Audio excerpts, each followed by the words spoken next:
Hello friends and welcome to the Exams Made Simple, and we are back again with the Hindu complete newspaper analysis for 30 October 2025.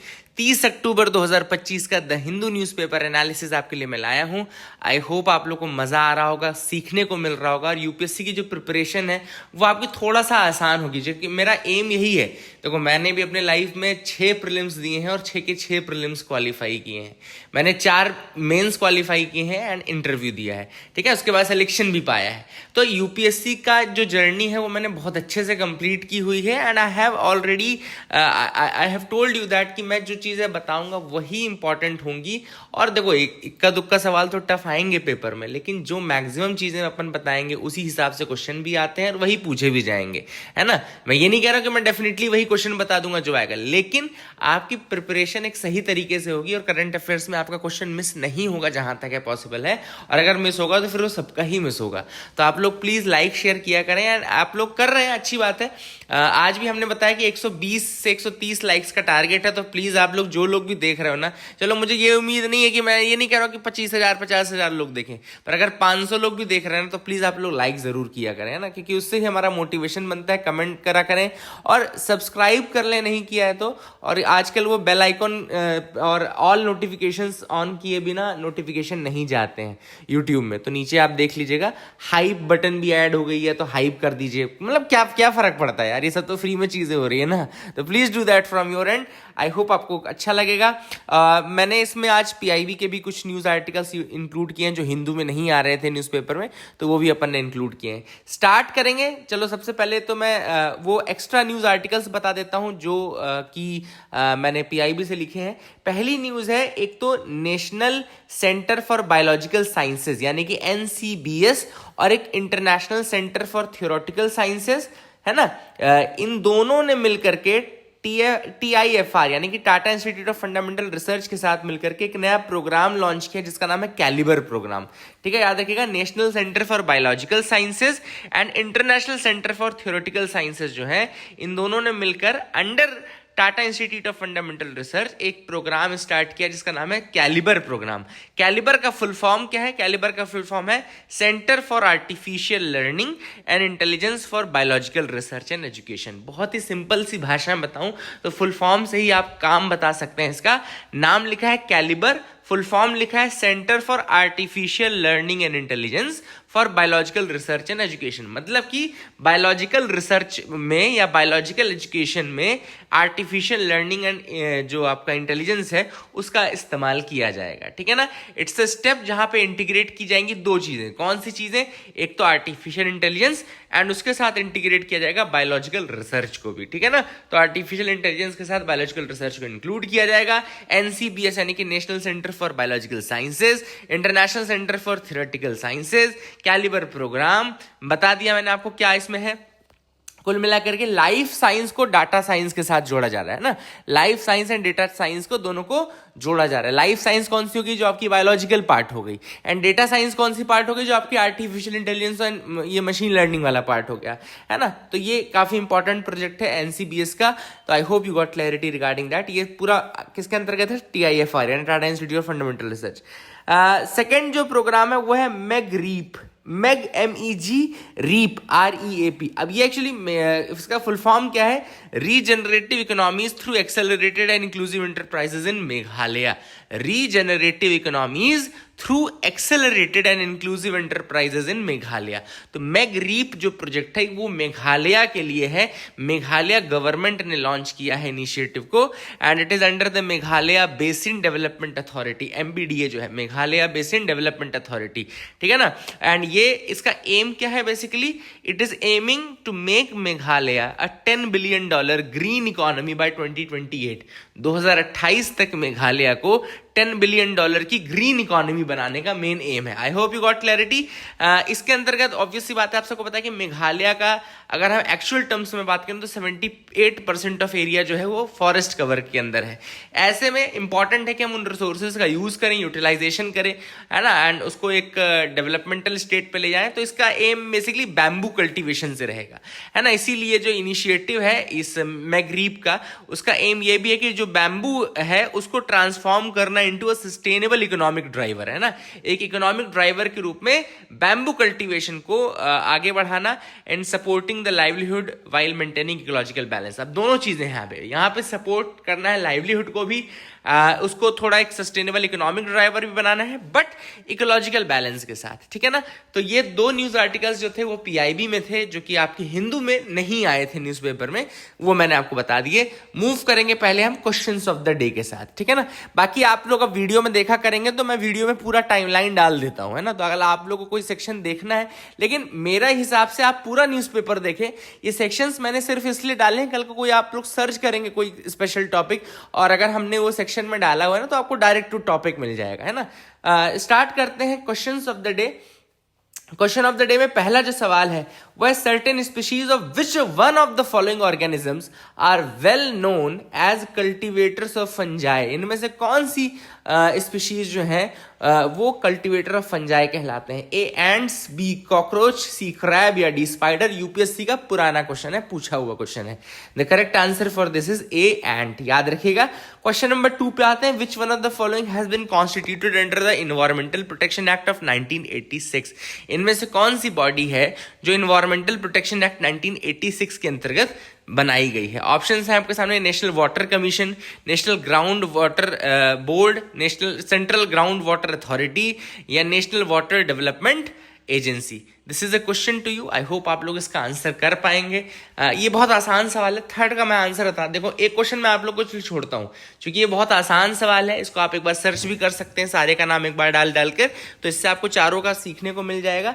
इस question का answer आप comment section में जरूर कर दीजिएगा। मैंने ऐसे आपको पहले ही बोला था कि कमेंट सेक्शन में आंसर करना ये नहीं कि कमेंट बढ़ जाएगा, इसका ये भी है कि आपको एक तो एक टॉपिक क्लियर हो जाएगा, दूसरा सीरियसनेस ऑफ द कैंडिडेट पता चल जाएगी। तो please do that from your and.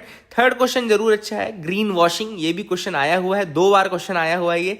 तो ग्रीन वॉशिंग इनमें से क्या होती है? Options are, conveying a false impression that a company's products are eco friendly and environmental friendly.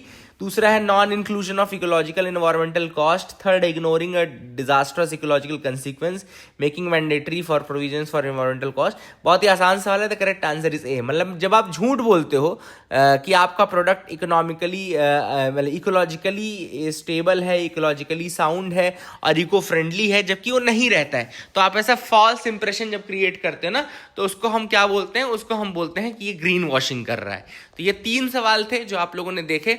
आगे मूव करते हैं यहाँ सेक्शन से, फिर बाद में कोट और मैप में भी आएंगे।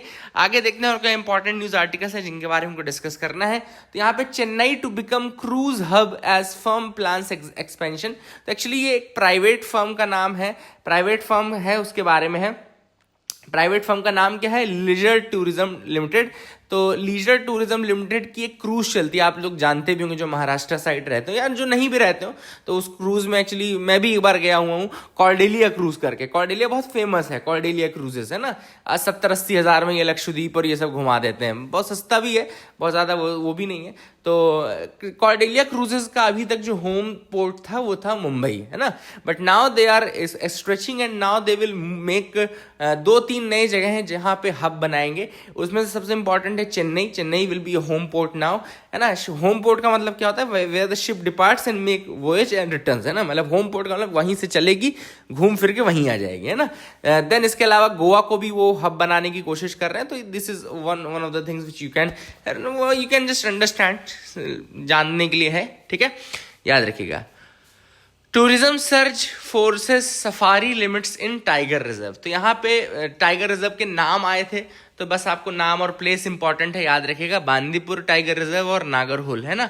तो बांदीपुर और नागरहोल दोनों ही कहाँ पर है? आपका कर्नाटका में लोकेटेड है, ठीक है। Please make sure remember that question, क्योंकि आता ही आता है, हर साल एक क्वेश्चन आता है तो मैच द कॉलम होता है, करेक्टली मैच होता है कि इनमें से ये टाइगर रिजर्व यहाँ है कि नहीं है, जैसे तड़ोबा। तो आप लोग के लिए चलो एक क्वेश्चन में छोटा सा क्वेश्चन इसी में ऐड कर देता हूँ, आपको बताना है कि तड़ोबा ये कहाँ पर है, तड़ोबा आंध्री, ठीक है। तो प्लीज टू टेल मी कि ये कहाँ पर है, नेशनल पार्क तड़ोबा। तो that will be a question to you, I hope you will be able to answer me, है ना, आप कर दीजिएगा। Study reveals rare defence traits in Indian frogs. अब यहाँ पे 2 इंडियन फ्रॉग्स की वेराइटीज के बारे में मेंशन है और उनके डिफेंस ट्रेड्स आए हैं। देखो डिफेंस ट्रेड्स आप सबको पता होगा कि बहुत सारे ऑर्गेनिजम्स के अलग अलग होते हैं। आपको हार्ड शेल पता होगी, जैसे टर्टल होता है या टॉर्टोइज होता है, उसकी शेल बहुत हार्ड होती है ना। एक हनी बैजर करके होता है, बहुत अच्छा एनिमल है, बहुत ही रगेड एनिमल है हनी बैजर। उसकी स्किन इतनी च्यूई और रबरी होती है कि मतलब उसको काटना ही मुश्किल है, मतलब उसको आप दांत गड़ा करके काट ही नहीं सकते, तो कोई भी बहुत हार्ड होता है उसको मारना। तो ऐसे ही अलग अलग एनिमल्स के अलग अलग डिफेंस मैकेनिज्म्स होते हैं, है ना। उनमें से अब ये दो फ्रॉग्स की वेराइटीज़ हैं, इंडियन फ्रॉग्स, स्पेशली एक अरुणाचल का है, एक केरला का है। उन दोनों के डिफेंस मैकेनिज्म्स के बारे में है। तो एक तो देखो लिखा है नॉक्टर्नल अपातानी हॉर्न्ड टोड, याद रखिएगा। अपातानी जब टर्म आया तो ये अरुणाचल प्रदेश से होता है, याद रखिएगा। Nocturnal Apatani horned toad, nocturnal का मतलब क्या है, रात में जागने वाला। अब इसका साइंटिफिक नेम क्या है, Xenophrys Apatani, Xenophrys Apatani, which is endemic to Arunachal Pradesh. And ये क्या करता है, it relies on its cryptic leaf litter like colouration. एक तो इसका पत्तियों का जैसे कचड़ा होता है ना, वैसा इसका कलर होता है, तो कैमोफ्लाज कर सकता है ना। तो दिन में डिटेक्ट ही नहीं हो सकता, और जब ये डिटेक्ट हो जाए या थ्रेटन हो जाए तो it inflates its body, emits a piercing distress call and may even bite the intruder। तो ये बाइट करना शुरू कर देता है, थोड़ा अपने आप को क्या कर लेता है, फुला लेता है, मतलब इट इन्फ्लेट्स द बॉडी, है ना, फुला लेता है, it inflates the body. And इसको नोटिस किया गया, याद रखिएगा, ज़ीनोफ्रिस अपातानी इसका साइंटिफिक नेम है, और नॉक्टर्नल है ये, अपातानी हॉर्न्ड टोड, याद रखिएगा, अरुणाचल प्रदेश का एंडेमिक है। दूसरा जो है वेराइटी, उसको हम क्या बोलते हैं, बाइकलर्ड फ्रॉग। बाइकलर्ड फ्रॉग मैंने कि क्लिनोटरस कल्टिपस, याद रखें, क्लिनोटरस कल्टिपस, द बाइकलर्ड फ्रॉग। ये भी डायरनल स्पीशीज है फ्रॉम द वेस्टर्न घाट, केरला की स्पीशीज है ये। डायरनल बाइकलर्ड, देखो दो कलर का है ये। अब देखो ये फर्स्ट फोटोग्राफ दिख रही है, सेकंड दिख रही है, थर्ड दिख रही है, फोर्थ में देखो क्या किया इसने, अपनी पूरी नीचे की टांगे इंसान जैसी लंबी कर ली। अब इंसान जैसे तो नहीं की, पर लंबी कर ली थोड़ा, है ना। तो ये इसका डिफेंस मैकेनिज्म है। तो ये क्या करता है, अपनी बॉडी को अपवर्ड, ऊपर की तरफ वर्टिकल एक्सटेंड कर देता है लिम्स को, है ना। तो जब भी डिस्टर्ब होता है तो अपने आप को वर्टिकली एक्सटेंड कर देगा लिम्स को, है ना। तो that is how its defence mechanism is. दोनों मैंने आपको बता दी, एक bicoloured frog from the Kerala and the Apatani horned toad from the Arunachal Pradesh. तो I hope you got clarity. आगे मूव करते हैं, देखते हैं और क्या इंपॉर्टेंट न्यूज आर्टिकल है। You can move ahead with me, आप बिल्कुल मेरे साथ आगे बढ़ सकते हैं। यहाँ पे ऐसी कोई खास न्यूज नहीं है। Developing nations need 12 times more funds to fight the climate crisis. तो अब आप सबको पता है कि COP30 होने वाला है। COP30 कहाँ होने वाला है, पहला सवाल तो ये आता है। तो 30th एडिशन होने वाला है United Nations framework convention on climate change, यानी कि UNFCCC का COP30 होने वाला है। देखो बहुत सारी चीजें चलती हैं, अलग अलग COP चल रहे हैं, बट ये COP30 किसका है, ये UNFCCC का है, यानी कि United Nations framework convention on climate change का कॉन्फ्रेंस ऑफ पार्टीज है। इसका 30th एडिशन होने वाला है। कहाँ होने वाला है, बेलेम, ब्राजील में होने वाला है, नवंबर में, है ना। बेलेम नाम की जगह कहाँ पर है, ब्राजील में, वहां नवंबर में ये 30th एडिशन होने वाला है। उसके पहले अब ये चीज सामने आई है कि जो डेवलपिंग कंट्रीज हैं उनके पास बहुत कम फंड्स हैं in order to control the temperature. जो COP21 यानी कि जो हमारा पेरिस क्लाइमेट डील हुआ था, उसमें जो बातें बोली गई थी, अगर हमको वो पूरी करनी है तो उसका 12 गुना ज्यादा फंड चाहिए जितना ही प्रेजेंट में डेवलपिंग कंट्रीज के पास है। अब यहाँ पे COP29 का भी जिक्र हुआ। तो COP29 हुई थी बाकू अजरबैजान में, ठीक है ना। तो COP29 जो बाकू अजरबैजान में हुई थी, वहां पे डेवलपिंग कंट्रीज कह रही थी कि कम से कम $1.3 ट्रिलियन एनुअली मिलना चाहिए बाय 2035, ठीक है। $1.3 ट्रिलियन मिलना चाहिए एनुअली बाय 2035। लेकिन मिला कितना था डेवलप्ड कंट्रीज से, उनको केवल $300 बिलियन मिला, मतलब चंदा मिला, भीख मिली एक तरीके से। तो डेवलपिंग कंट्रीज को चाहिए थे एनुअली $1.3 ट्रिलियन बाय 2035, उनको मिला कितना, $300 बिलियन, जिसको उन्होंने क्या नाम दिया, डेवलप्ड कंट्रीज ने नाम बड़े बड़े दिए, new collective quantified goals, NCQG बोला था, है ना। तो ये भी आपको एक अच्छी चीज पता चली कि COP29 में ऐसा हो चुका है ऑलरेडी कि $1.3 ट्रिलियन चाहिए था, $300 बिलियन मिला था, उसका नाम रखा था new collective quantified goals, NCQG। Climate finance के ऊपर ये नाम थे। तो कुल मिलाकर के बहुत कम फाइनेंस है, डेवलप्ड कंट्रीज अपनी रिस्पॉन्सिबिलिटी ले नहीं रही हैं। और COP30 के पहले ये जो रिपोर्ट आई है, इससे ये भी क्लियर होता है कि भाई फंडिंग के बिना तो काम नहीं चल पाएगा ना, तो it will not be possible to limit the temperature without any funding support और टेक्नोलॉजिकल सपोर्ट एंड ऑल। तो I hope you got clarity regarding this as well, ये भी समझ में आपको आ गया होगा। अगली न्यूज जो है वो साइंस सेगमेंट से है, देख लेते हैं। Nanometre tank of helium reveals weird waves never seen before. अभी देखो बहुत अच्छी न्यूज आर्टिकल है ये। इसमें एक तो 2-3 चीजें मैं आपको बता देता हूं जो आपको सीखनी चाहिए। पहली चीज कि एक सॉलिटॉन क्या होता है, लिख लो, पहले लिखो आप लोग, है ना। देखो वेव्स तो आप सब ने सुना होगा, पर आज मैंने भी ये नया टर्म पहली बार सुना था, इसलिए मुझे अच्छा लगा। सॉलिटॉन, SOLITON, सॉलिटन दिख रहा है ना, देखो लिखा है स्पेशल काइंड ऑफ वेव होती है जिसको हम सॉलिटन बोलते हैं, ठीक है। तो रेगुलर वेव जो होती है वो क्या होती है कि अपनी एनर्जी लूज करती जाती है और हर दिशा में फैलती जाती है, मतलब it spreads out and loses energy. लेकिन एक सॉलिटॉन जो है it's a solitary wave. Soliton का मतलब क्या है, solitary wave which holds its shape and speed over incredible long distances. मतलब अगर कोई वेव, जो वेव अपना शेप और अपनी स्पीड को लॉन्ग डिस्टेंसेस तक, इनक्रेडिबल लॉन्ग डिस्टेंसेस तक होल्ड करके रखती हैं, उनको हम क्या बोलते हैं, उनको हम बोलते हैं soliton. It's a solitary wave that holds its shape and speed over incredibly long distances, ठीक है। तो this is something which is important. I hope you got clarity regarding this soliton, ठीक है। अब हम थोड़ा आ जाते हैं अपने जो ये आर्टिकल है वो क्या है। तो सुनामी आप सबने देखी है ना, उसी तरीके से सुनामी तो मैसिव वेव होती है जो कि बहुत लंबे लंबे डिस्टेंसेस तक ट्रेवल करती है, वैसे ही सॉलिटॉन मैंने एग्जांपल दिया। इट्स अ वेव दैट मतलब जो काफी स्टेबल रहती है, अपना शेप और स्पीड दोनों लॉन्ग डिस्टेंस तक मेंटेन करके रख सकती है, ठीक है ना।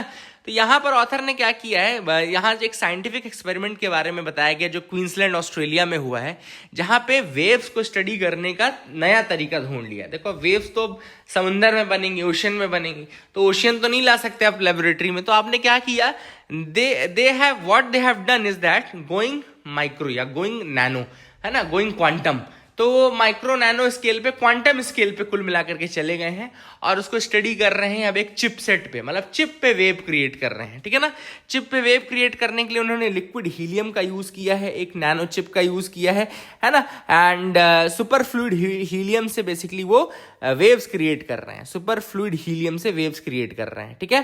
तो एक सिलिकॉन स्ट्रिप है जहां पे सुपर थिन लेयर है स्पेशल हीलियम की, और उसको फिर हीट करते हैं, हीट करके उसमें पल्स जनरेट करके वेव्स जनरेट कर रहे हैं, ठीक है ना। अब यहां जो वेव्स मिल रही हैं उनसे कुछ नए नए उनको एक्सपेरिमेंट का नतीजा भी मिल रहा है, मतलब जब वो उसके ऊपर लाइट का यूज करके या टेम्परेचर इंक्रीज कर रहे हैं या हीट का यूज करके टेम्परेचर इंक्रीज कर रहे हैं लेजर के माध्यम से, तो उनको कुछ नेवर सीन बिफोर चीजें देखने को मिली है। जैसे कि पहला है बैकवर्ड वेव्स देखने को मिली है, मतलब ऐसी वेव्स जो पीछे की तरफ लीन करे फॉरवर्ड की जगह। नॉर्मली वेव्स फॉरवर्ड मूव करती है ना, तो वे बैकवर्ड वेव्स भी इन्होंने डेवलप कर ली है। दूसरा शॉक वेव्स, मतलब कि the front of the waves become nearly vertical like a wall of the liquid, मतलब कि जो फ्रंट है वेव का बिल्कुल वर्टिकल हो जा रहा है, तो इसको शॉक वेव बोला। स्प्लिटिंग वेव्स, मतलब कि एक बड़ी वेव है और वो अलग अलग छोटी छोटी वेव्स में, स्मॉलर सॉलिटॉन्स में टूट गई, सिंगल सॉलिटॉन्स में, सॉलिटरी वेव्स जो हमने पढ़ी थी ऊपर, है ना। और उन्होंने अपना शेप परफेक्ट रखा एज दे मूव्ड, है ना, उनका शेप सॉलिटॉन का तो मैंने बता ही दिया ना, नाम ही वही है कि ना स्पीड चेंज होगी ना उनका शेप चेंज होगा ओवर द लॉन्ग डिस्टेंसेस, ठीक है ना। तो काफी इंपॉर्टेंट एक्सपेरिमेंट है ये जो सुपर फ्लूइड हीलियम का यूज करके किया जा रहा है, क्योंकि आपने एक तो स्टडी कर लिया इसमें वेव्स के स्ट्रक्चर को, इससे आपको डिजास्टर्स की स्टडी करने में मदद मिलेगी, प्लस आप इसमें देख सकते हैं कि लाइट और थर्मल हीट का क्या इंपैक्ट पड़ता है वेव्स के ऊपर, तो वो सारी चीजें आप स्टडी कर सकते हैं फ्रॉम दिस नैनोमीटर टैंक। ये छोटा सा टैंक ऑफ हीलियम जहां पे आप सुपर फ्लूइड हीलियम का यूज कर रहे हैं। समझ में आ गया ना आपको, बहुत ज्यादा डिटेल में तो नहीं, लेकिन आपको समझ में आना चाहिए ना। तो I hope you got clarity. अब यहाँ पे न्यूज वाला पार्ट जो है यहाँ से अभी तो खत्म हुआ, तो एक बार हम पहले कोट ऑफ द डे देख लेते हैं। कोट ऑफ द डे में हमने लिया है पहला, again Hemant Mohanty, how can I blame the wind for the mess it made? It was me who open the door. Now it is amazing. अगर आप इसको एक बार ध्यान से पढ़ें तो आपको मजा आएगा इस कोट में, है ना। So this very good very good quote. Ankita Singh का कोट था, मार्कस ट्यूलियस सिसेरो का था, इसलिए मैंने इसको इंक्लूड कर लिया क्योंकि it is one of my most favourite quotes. मुझे भी ये ऐसा बिल्कुल लगता है कि room without books is like a body without a soul. तो मैं अपने घर में भी कोशिश करता हूँ कि कोई ऐसा रूम ना रहे जहाँ पे एटलीस्ट एक शेल्फ या एक कवर्ड आपको बुक्स की भरी हुई ना मिले। मतलब कि आपको बुक्स ढूंढने के लिए जाना नहीं चाहिए कहीं। आप अगर वॉशरूम में भी हैं तो आपको 4 किताबें तो दिखी जानी चाहिए वहां पे भी। तो this is my personal feeling. And third है आव्या शर्मा का, rivers do not drink their own water, trees do not eat their own food, and sun do not shine on itself. And मतलब आपको खुद के लिए बस नहीं करते रहना है, आपको दूसरों के लिए करना है। चाहे आप सेलेक्ट हो चाहे ना सेलेक्ट हो, बट आपकी लाइफ ऐसी होनी चाहिए कि आप दूसरों को खुशी ही दें, है ना, उनको दुख ना दें। तो that is what is the crux of this quote. I hope आप लोगों को पसंद आया होगा। आगे मूव करते हैं आज के एनालिसिस में। आप लोग कोट अपने लिखते रहा करें, बहुत अच्छा लगता है मुझे जब आपके कोट पढ़ता हूं तो। मतलब पर्सनली मैं खुद पढ़ता हूं और मुझे बहुत प्यारे लगते हैं आप लोग के कोट, और मैं 2-3 जरूर सेलेक्ट करता हूं। बहुत ज्यादा सारे सेलेक्ट नहीं कर सकते क्योंकि अपने पास ये लिमिटेशन है टाइम की, अपन सारे 10-20 कोट तो नहीं पढ़ सकते, लेकिन आप लोग आपस में जरूर पढ़ा करें, है ना। That is one thing which you can do, और ये आपको डेफिनेटली लॉन्ग रन में बहुत हेल्प करेगा। आपको आज इसकी वैल्यू नहीं समझ में आएगी, बट जब आप आंसर राइटिंग करना शुरू करेंगे और आपको जब समझ में आएगा कि now you are full of quotes and all, तो ना आपको ऐसे का स्टार्टिंग दिक्कत देगा, ना आपको मेंस आंसर्स स्टार्टिंग दिक्कत देंगे। You will be able to do them. आते हैं एडिटोरियल पार्ट में। पहला एडिटोरियल जो हम डिस्कस करेंगे वो है N amended constitutional bill, it's contentious issues. तो यहां पे बात चल रही है, गवर्नमेंट ने रिसेंटली इंट्रोड्यूस किया है कॉन्स्टिट्यूशन 130th अमेंडमेंट, 130वां अमेंडमेंट इंट्रोड्यूस किया है। इसके लिए एक बिल आया है जो कि 3 आर्टिकल्स को अमेंड करेगा। पहला है आर्टिकल 75। आर्टिकल 75 डील करता है यूनियन काउंसिल ऑफ मिनिस्टर्स से। दूसरा आर्टिकल 164 जो कि डील करता है स्टेट काउंसिल ऑफ मिनिस्टर्स से। एंड तीसरा आर्टिकल है 239 AA जो डील करता है special administrative provisions for Delhi से। ठीक है ना। अब ये बिल जो है अभी वर्तमान में ज्वाइंट पार्लियामेंट्री कमेटी के पास है। ठीक है, कहां पर है? ज्वाइंट पार्लियामेंट्री कमेटी के पास है, जो इसको स्टडी कर रही है, उसके बाद कर रही है, उसके बाद फिर वोटिंग होगी, सारी चीजें होंगी, है ना। अब देखो ये बिल जो है, इस बिल में क्या प्रोविजन है और क्यों कंटेंशियस है वो प्रोविजन। तो इनका कहना ये है, the bill provides that in case a minister is arrested and detained in custody for 30 consecutive days.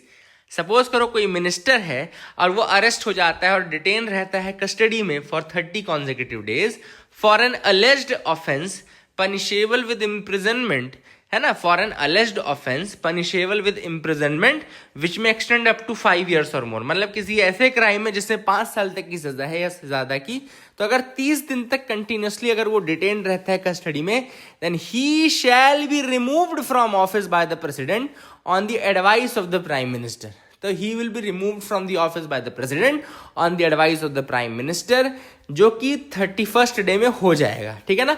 और अगर 30 दिन तक कोई एडवाइस नहीं आती है तो 31st डे ऑटोमेटिकली ही shall cease to be a minister, है ना।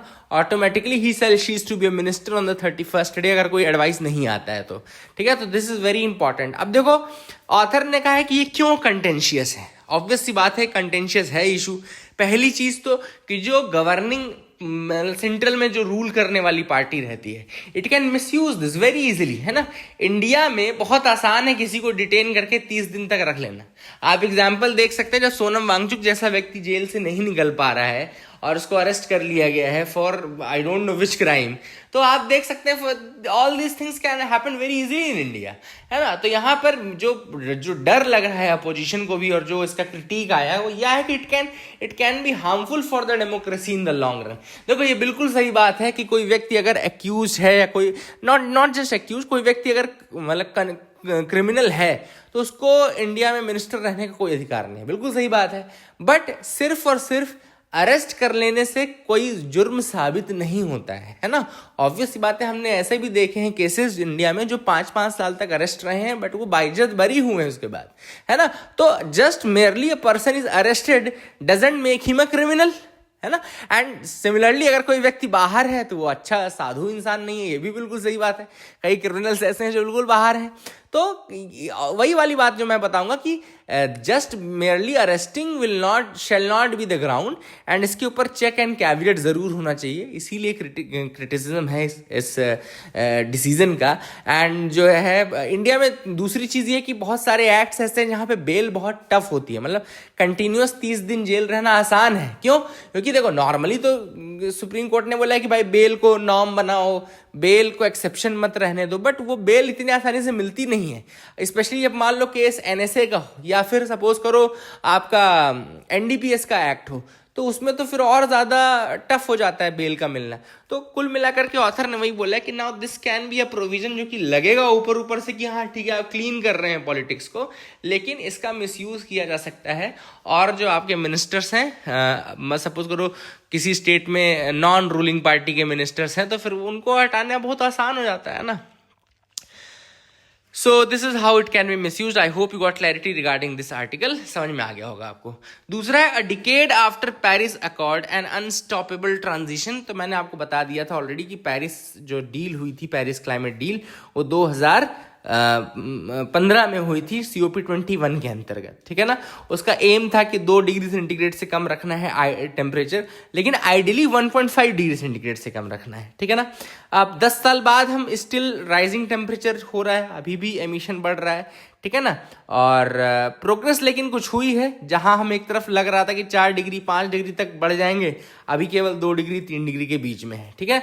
तो अब ये दिखाता है कि कलेक्टिव एक्शन जो है वो काम करते हैं, एंड पेरिस डील की यही तारीफ भी करेंगे, है ना, कि एटलीस्ट वो पॉइंट जो है वो पूरे वर्ल्ड के सामने लाया गया एंड उसको इतना हाईलाइट किया गया, प्लस उसमें कुछ आपको सक्सेस भी मिली, ठीक है ना। तो why the Paris agreement still matters, देखो ये आपका मेंस का एक आराम से क्वेश्चन बन सकता है कि व्हाट कैन, जैसे सपोज करो क्वेश्चन आ सकता है critically analyse the Paris deal after 10 years, है ना। तो 10 सालों के बाद आपको पेरिस डील को क्रिटिकली एनालाइज करना है, या फिर बोल दे कि is Paris climate deal losing its relevance today, या आप बोल सकता है कि how can you say that Paris agreement is still relevant. तो यहाँ पर इन सब चीजों के आंसर आपको मिलेंगे। तो देखो व्हाई पेरिस एग्रीमेंट मैटर्स, पहली चीज it works because it's fair and flexible. Her country के पास अपने खुद के टारगेट्स बनाए हुए हैं, आप सब जानते हैं कि जिसको हम एनडीसी बोलते हैं, नेशनली डिटरमाइंड कंट्रीब्यूशन, मतलब कि आप खुद ही डिटरमाइन कर रहे हैं कि आप किस तरीके से कंट्रीब्यूट करना चाहते हो इन्वायरमेंट की इस जंग में, है ना। तो it is fair because it's on the countries who are deciding their own target. Second, it promotes solidarity, मतलब एक कंट्री को हेल्प करना है क्लाइमेट चेंज में रोकने से लिए। तो आपने देखा बहुत सारे मैकेनिज्म्स भी जिसमें एक कंट्री दूसरी कंट्री को टेक्नोलॉजी ट्रांसफर कर रही है या थोड़ी बहुत फंडिंग दे रही है, ये भी इंपॉर्टेंट चीज है। Then it has shifted the global economy towards a cleaner and low carbon growth. तो एक वर्ल्ड को एक लो कार्बन इकोनॉमी की तरफ शिफ्ट करने का जो कहना चाहिए एक बहुत अच्छा अवेयरनेस टाइप का इसने प्रोवाइड किया है। और अगर हम बात करें 10 साल पहले की, तो फॉसिल फ्यूल उस समय चीपेस्ट सोर्स ऑफ एनर्जी थे, लेकिन अगर हम आज की बात करें तो आज सोलार, विंड, हाइड्रो ये leading energy production world wide हो रहे हैं। इसका ये भी पेरिस क्लाइमेट डील का ही कहना चाहिए इफेक्ट है। इलेक्ट्रिक व्हीकल्स में अगर हम देखें तो आज 20% of the new global car sales जो है वो इलेक्ट्रिक व्हीकल्स हैं। तो ये भी शिफ्ट दिखाता है, एक पेट्रोल एंड डीजल से शिफ्ट है। तो क्लीनर एयर होगी तो ऑब्वियस सी बात है ज़्यादा एनर्जी सिक्योरिटी होगी, ज़्यादा जॉब्स होंगे, ठीक है। एंड इससे कुछ नई पार्टनरशिप्स भी डेवलप हुई, जैसे ISA इंटरनेशनल सोलार अलायंस, आपको अगर याद हो COP21 में लॉन्च हुआ था, इंडिया और फ्रांस ने उसको लॉन्च किया था। आज अगर हम ISA यानी कि इंटरनेशनल सोलार अलायंस को देखें तो 120 से ज़्यादा मेंबर कंट्रीज हैं जो कि अफोर्डेबल सोलर पावर के लिए काम कर रही हैं। इंडिया के एम अगर हम देखें तो नेट जीरो एमिशन का जो टारगेट 2070 तक का है, विकसित भारत डेवलप्ड इंडिया 2047 तक का टारगेट है। Electricity capacity from non fossil fuel 50% हमने ऑलरेडी अचीव कर ली है। तो ये सारी चीज़ें कहीं ना कहीं हाईलाइट करने का मेन काम COP21 ने ही किया था। 5 प्रायोरिटीज क्या हैं बेलेम के लिए, यानी कि COP30 होने वाला है, उसके लिए 5 प्रायोरिटीज ऑथर ने दी हैं। पहला है रेज द ग्लोबल एम्बिशन। पहली चीज एमिशंस को और फास्टर कट करें ताकि फ्यूचर जनरेशंस को बचाया जा सके। सेकंड है ensure a just and fair transition, मतलब कि जो वल्नरेबल कम्युनिटीज हैं, कंट्रीज हैं, उनको आप प्रोटेक्ट करें और सही तरीके से फाइनेंस और टेक्नोलॉजी का ट्रांसफर करें। थर्ड है प्रोटेक्ट नेचुरल कार्बन सिंक्स, जो हमारे फॉरेस्ट, मैनग्रूव, ओशियन, ये जो सिंक है कार्बन सिंक लिंक हैं, इनको प्रोटेक्ट करने की आवश्यकता है, स्पेशली अमेजॉन हो गया, सुंदरबन हो गया, इस तरीके के। Empower the non state actors, जो cities, companies, scientist, civil workers हो गए, सिटीजन्स हो गए, इनको क्लाइमेट एक्शन में इन्वॉल्व करिए, इनको इनका रोल बढ़ाइए। एंड डिफेंड साइंस को सपोर्ट करिए, है ना। All this things are important. I hope you got clarity regarding this editorial, आपको समझ में आ गया होगा। नॉर्वे एंड इंडिया के बारे में है। नॉर्वे इंडिया अभी रिसेंटली पार्टनर बने थे EFTA, अगर आपको याद हो। EFTA में यूरोपियन फ्री ट्रेड एसोसिएशन में 4 कंट्रीज के साथ इंडिया ने एक डील की है, जिसको हम बोलते हैं इकोनॉमिक कॉपरेशन ट्रेड एग्रीमेंट। तो ECTA साइन किया था ना हमने EFTA कंट्रीज के साथ। तो EFTA के 4 मेंबर कौन कौन से हैं? Norway, Switzerland, Iceland and Liechtenstein, है ना। तो Norway, Switzerland, Iceland and Liechtenstein, इन 4 कंट्रीज के साथ हमने EFTA कंट्रीज हैं। तो नॉर्वे, वही ये मैडम जो हैं मैरियान सिवर्स्टन नयस, ये नॉर्वे की ही हैं, minister of fisheries and ocean policy. तो इनका ये कहना है कि भाई इंडिया भी बहुत अच्छा है, शिप बिल्डिंग की इंडस्ट्रीज बहुत अच्छी हैं, और नॉर्वे भी बहुत ज़्यादा डिपेंडेंट है शिप के ऊपर। तो हमारा दोनों का एक मैरीटाइम पार्टनरशिप होना चाहिए और उसको और ज़्यादा हमको बढ़ाना चाहिए। तो चलो मैं आपको मैप ऑफ द डे में आज नॉर्वे का ही मैप दिखाऊंगा, जो मैप मैंने उठाया है। तो एज यू कैन सी यहाँ पे ये नॉर्वे है ना। बहुत इंपॉर्टेंट कंट्री है, आप सब इसको जानते हैं, नॉर्वे।